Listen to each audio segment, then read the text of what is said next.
Bienvenidos y bienvenidas a Enclave Política. El Día de la Mujer Afro no solo es un momento de reflexión, sino una gran oportunidad para saber hasta dónde se ha luchado para eliminar o al menos neutralizar esa discriminación y exclusión de la que han sido víctimas las mujeres por su origen, su color de piel y también por la lucha por la defensa de los derechos fundamentales. El triunfo de Francia Márquez en su momento en Colombia, que hace pocos días se convertirá en la vicepresidenta de Colombia, también pone a reflexionar sobre el sentido que adquiere la política para ese país como para el resto del continente. Y no nos olvidemos que hace poco fue vicepresidenta de Costa Rica, Epsi Campbell también.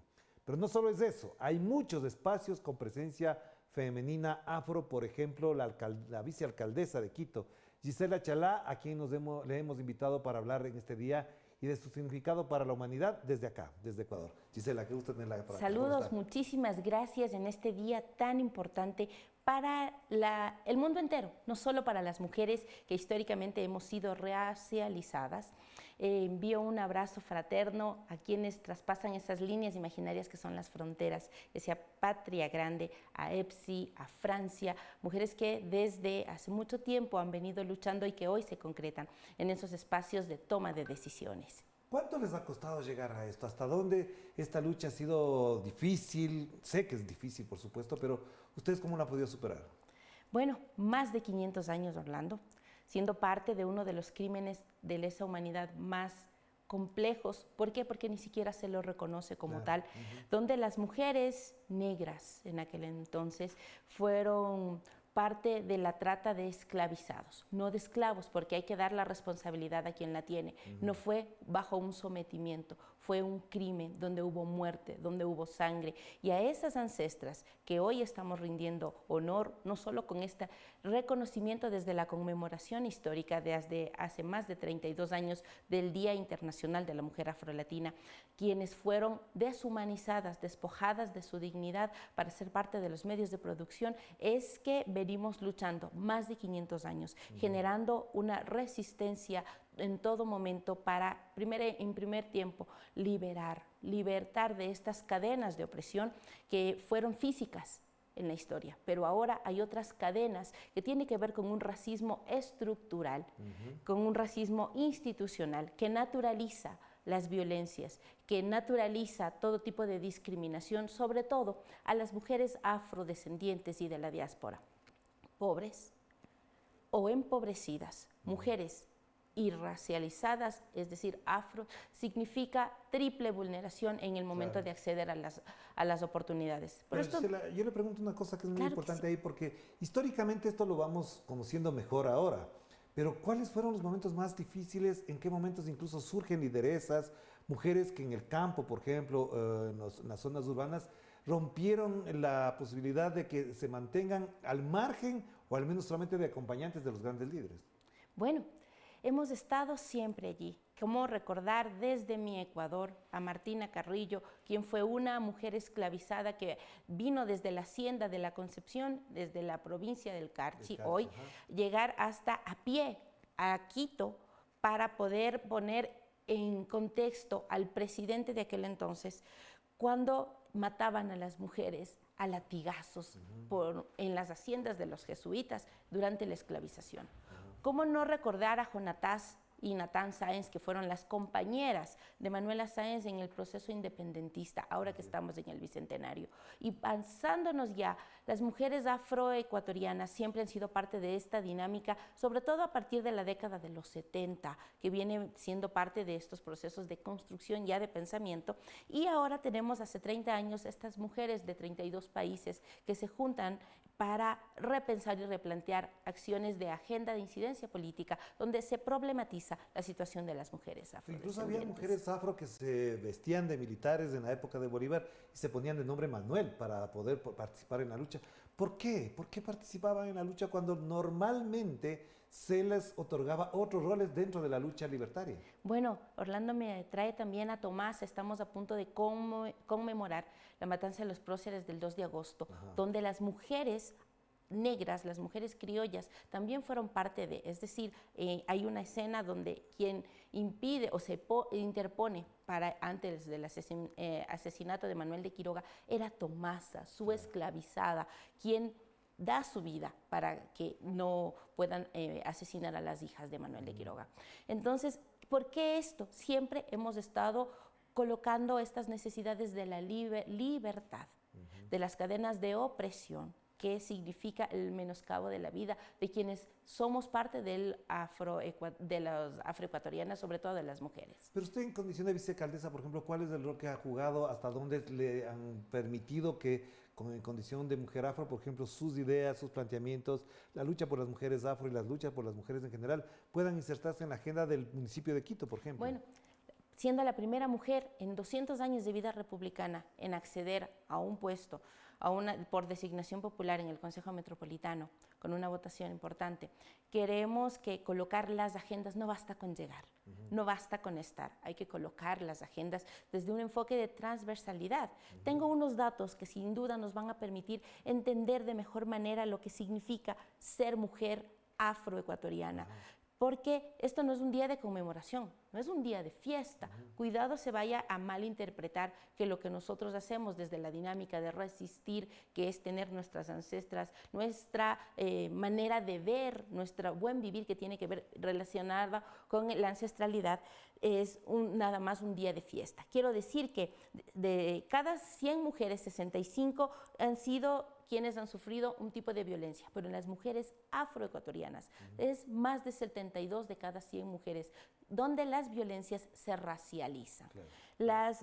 Aproximadamente, según la CEPAL, 8 millones de 8 países, 7 millones trabajan todavía como empleadas domésticas o trabajadoras remuneradas del hogar. De esos, 4.5 millones son mujeres afrodescendientes en condiciones de precariedad, de exclusión, sin tener un empleo formal que permita tener el acceso a la salud. Por eso somos de las grandes perdedoras en esta pandemia. Y esos datos que usted menciona, además, ¿de qué manera son preocupación de los gobiernos? Porque lastimosamente muchos gobiernos, sistemas, incluso regímenes económicos, lo que hacen es decir, son mano de obra. ¿Cuál es el problema?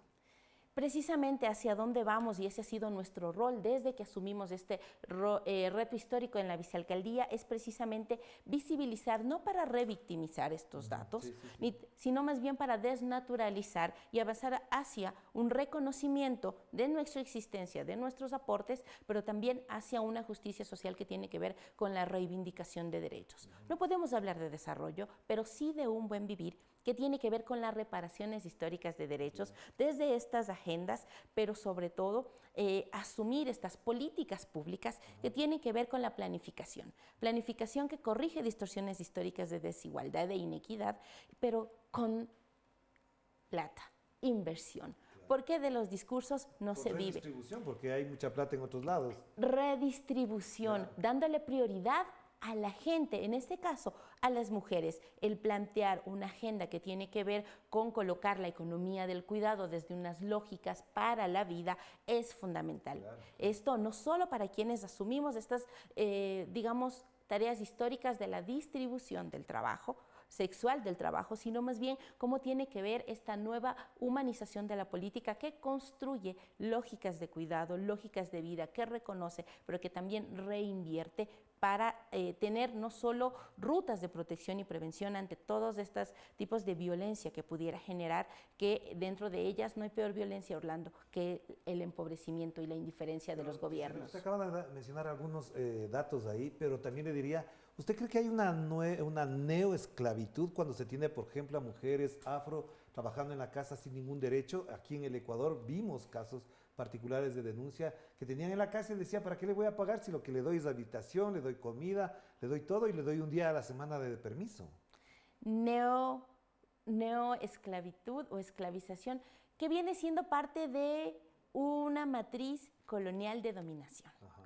Esta matriz colonial que tiene se puede decir, un libreto a seguir, de dominación, de exclusión. Mental. Es una estructura, la biologización de la raza, que lo que ha hecho es precisamente tratar de justificar todos estos crímenes, esta trata de personas, esta dinámica que hoy aún se sigue viendo. Usted, hemos visto cómo de manera atroz en España se sigue naturalizando, se sigue naturalizando y relativizando lo que tiene que ver con las personas históricamente racializadas. Pero eso no llega ahí. Creo que tenemos que avanzar a un siguiente momento y esta incidencia que hoy estamos haciendo con esta declaratoria tiene que ver no solo con problematizar la negritud, sino también la blanquitud.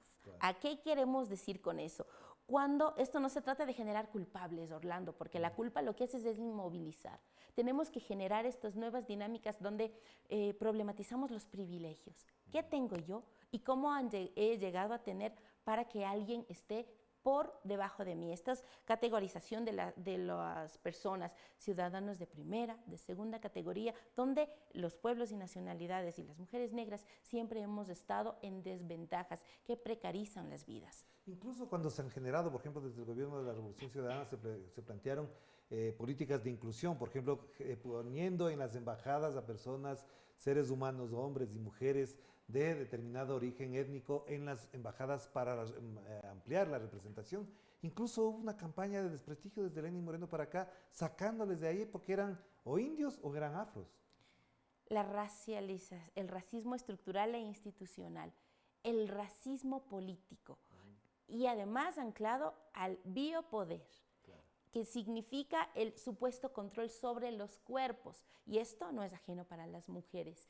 Por eso es que es tan importante colocar estos temas, pero como insisto, no para revictimizar, sino para replantear y poder colocar sobre el debate esta agenda política que tenemos no de hoy, sino de toda la vida, para poder ser parte, no incluidos nada más, porque mucho se ha dado, usted recordará, Orlando, el decreto 915, de donde se planteaba como política pública nacional el decreto para el pueblo afrodescendiente. Está firmado, está decretado, está en los considerandos, pero no existe la voluntad política para poder colocar dentro de la planificación como lo había planteado. Claro. Hagamos la primera pausa, Gisela, le invito para que en la segunda podamos hablar incluso del rol político que juegan las mujeres afro con acontecimientos, con luchas, con triunfos incluso de orden electoral que han ocurrido en América Latina. Vamos a la pausa.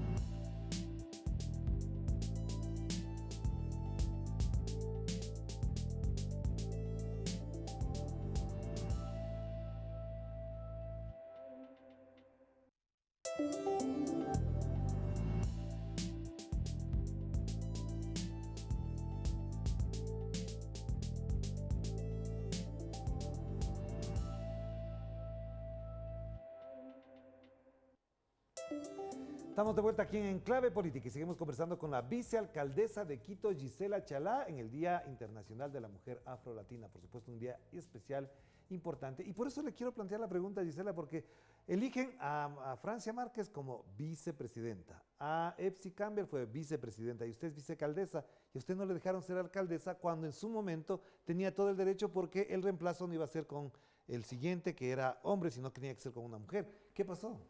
Bueno, es una pregunta que casi ya 3 años nos siguen haciendo, pero lo que queremos decir es que no solo se irrumpió un derecho histórico para una mujer afroecuatoriana, sino que se incumplió con el derecho a la paridad, que recoge... Que está garantizado en la ley, además. Está garantizado, pero que la paridad, porque usted escucharía cómo se interpreta este tema de la paridad, pero la paridad tiene que ver con precisamente generar acciones afirmativas de reconocimiento de luchas de las mujeres. Y ahí viene un tema muy importante.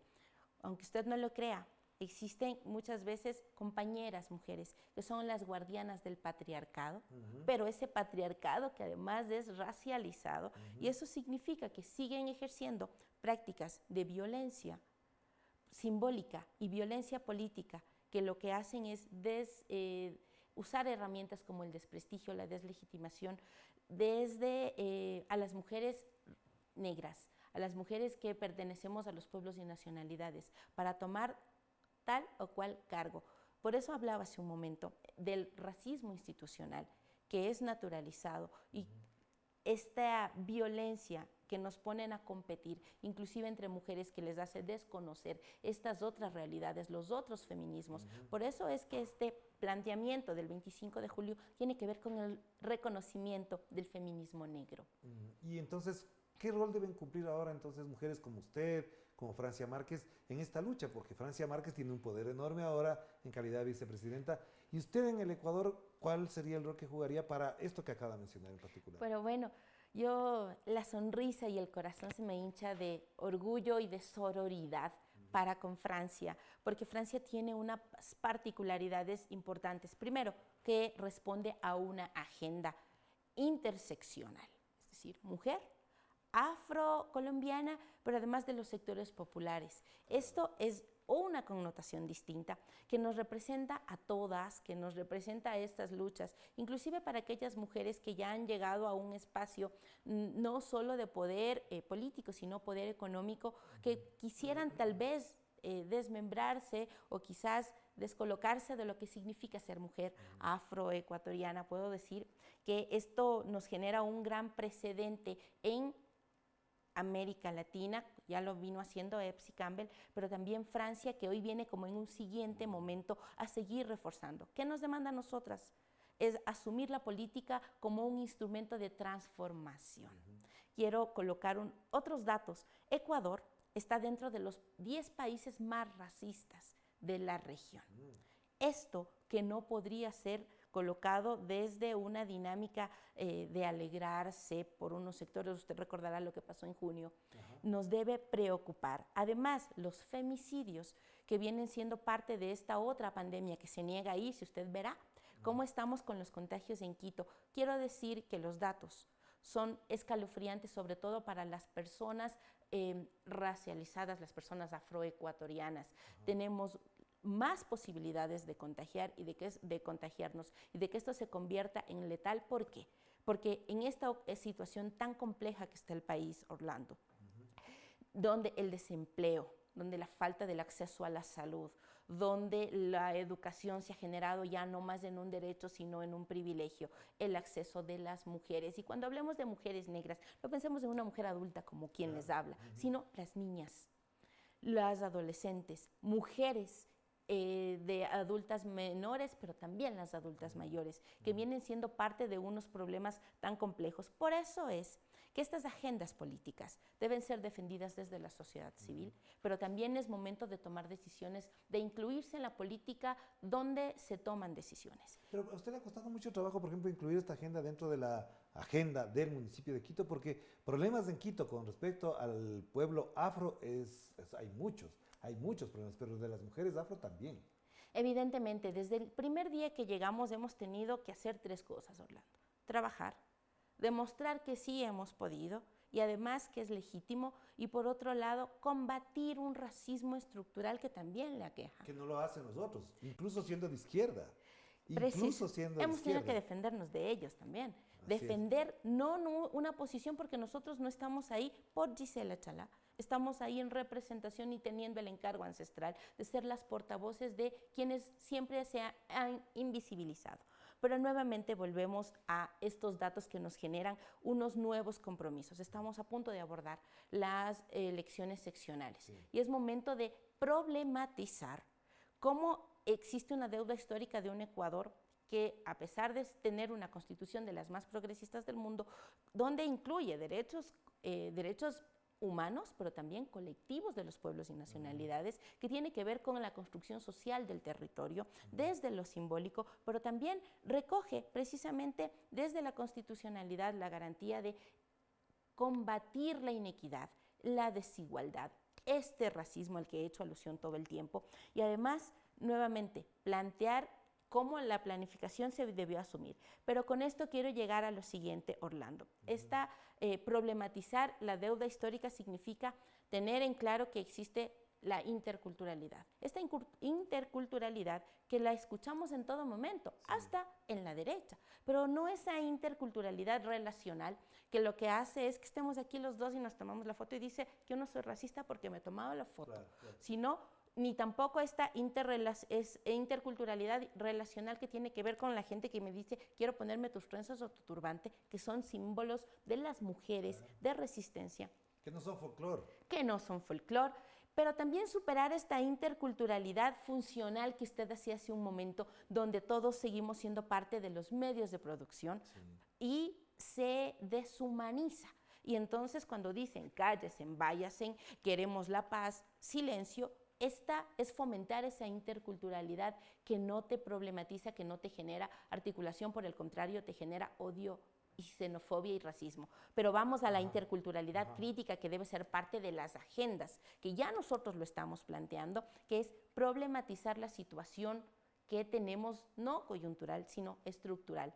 Empobrecimiento, falta de acceso a un hábitat seguro, la falta de acceso a viviendas, no solo de interés social, cómo se junta esta dinámica de la segregación socioespacial. Claro, porque donde les restringen o les excluyen hacia los sectores periféricos de la ciudad, como que ahí se sienten más cómodos los blanquitos del centro. ¿Y qué encontramos en los barrios periféricos? No solo necesidades básicas insatisfechas, sino también estos riesgos sociales, y es ahí el biopoder. No tomo decisiones, dejo que la violencia, las violencias, sean parte del pan del día, pandillas, microtráfico, violencias para las mujeres, acoso que tiene que ver también racializado, porque se hipersexualiza los cuerpos de las mujeres y se naturaliza. Escuchar cosas tan complejas que menoscaban la dignidad de las vidas de las mujeres es lo que nosotros estamos hoy problematizando. A esa interculturalidad, a esa agenda interseccional es que nosotros debemos avanzar,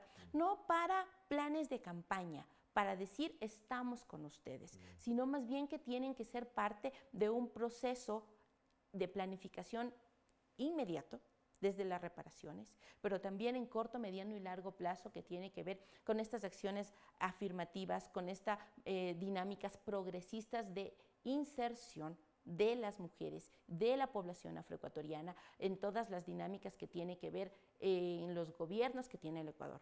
Rurales, porque en los territorios rurales están nuestros territorios ancestrales, en los cantonales, en los provinciales y, por qué no decir, del gobierno central. La voluntad no está, no será fácil, seguimos resistiendo, pero nosotros tenemos no solo esa línea base que nos genera estos diagnósticos, sino también estas otras contrapropuestas. Claro. Pues Gisela, para finalizar, una pregunta que no quiero dejar de lado. ¿Hasta dónde procesan ustedes políticamente esos comportamientos de ciertos sectores, no solamente de la izquierda, sino de la derecha, socialdemócratas igual, que dicen que los afros, las afros, los indígenas, las indígenas, no tienen que victimizarse porque son seres humanos reconocidos? Lo que hablábamos de una vez, la interculturalidad, o lo que en la Constitución lamentablemente está, la multiculturalidad. Y la interculturalidad también. ¿Sabe qué? Ahí está la trampa, la multiculturalidad, que hace que lo que usted dice, pero si están aquí, pues, claro. ¿Pero por qué se quejan?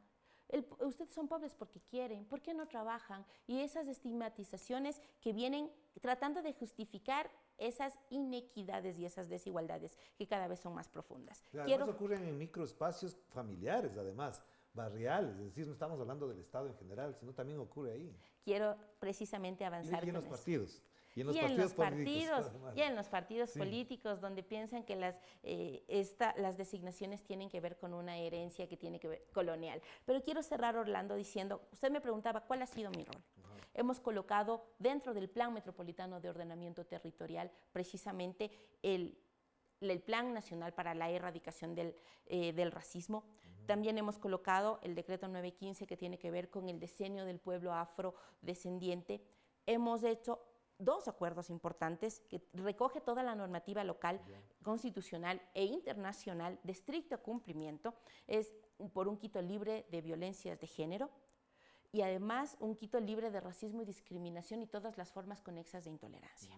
Tenemos la normativa desde las competencias que tengo, pero la invitación, Orlando, es hacer lo que usted ha hecho hoy, es hacer a lo que la sociedad entera tiene que volcarse, a rechazar las violencias, a rechazar el racismo, a visibilizar que existe, a problematizar la presencia no de la negritud, a rechazar la presencia de la intolerancia y además generar agendas políticas importantes desde lo más elemental, los barrios, a seguir fortaleciendo estas organizaciones sociales, pero a ser parte de la construcción del derecho a la ciudad, que es el uso y disfrute de la producción social y ambiental. Y cierro con esto.